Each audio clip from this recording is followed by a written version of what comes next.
हे कृष्ण, राधे राधे।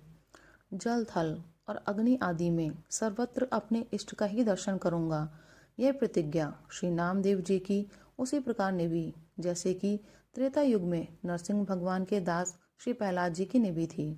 बचपन में ही उनके हाथ से विठलनाथ भगवान ने दूध पिया।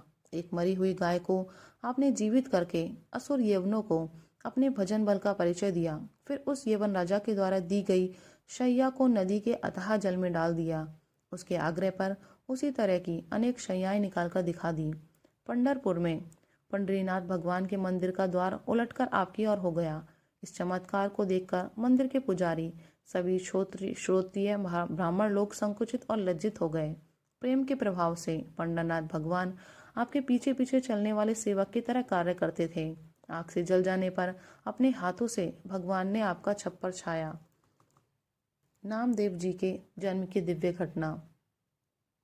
छीपा जाति के श्री वामदेव जी भगवान हरिदेव जी के बड़े भारी भक्त थे।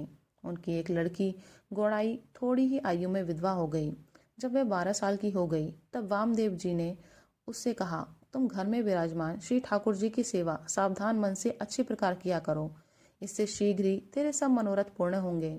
इस प्रकार पिताजी की आज्ञा पाकर वह भगवान की सेवा करने लगी। उस पर भगवान शीघ्र ही प्रसन्न हो गए और उसे प्रत्यक्ष अपना दर्शन दिया। भगवान की सुंदर छवि का दर्शन करके वामदेव की पुत्री के मन में एक भक्त पुत्र प्राप्त करने की इच्छा हुई। भगवान के आशीर्वाद से उसके गर्भ हो गया।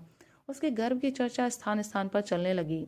चलते चलते यह बात वामदेव जी के कान में पड़ी। तब आपने लड़की से पूछा और उसका उत्तर सुनकर यह निश्चय किया कि भगवान ने ही पुत्री को अपनाया है।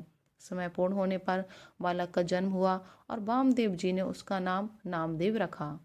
पुत्र जन्म के उत्सव में ब्राह्मणों और निर्धनों को जी भरकर आपने अपनी संपत्ति लुटाई। बालक नामदेव दिन प्रतिदिन बढ़ने लगा। उसके ऊपर कुछ और ही अलौकिक रंग चढ़ने लगा। उसके अंग अंग में भगवत भक्ति के भाव व्याप्त हो गए। अत्यंत सुंदर, सबको सुख देने वाला उसका दिव्य स्वरूप प्रकट हुआ। राधे राधे।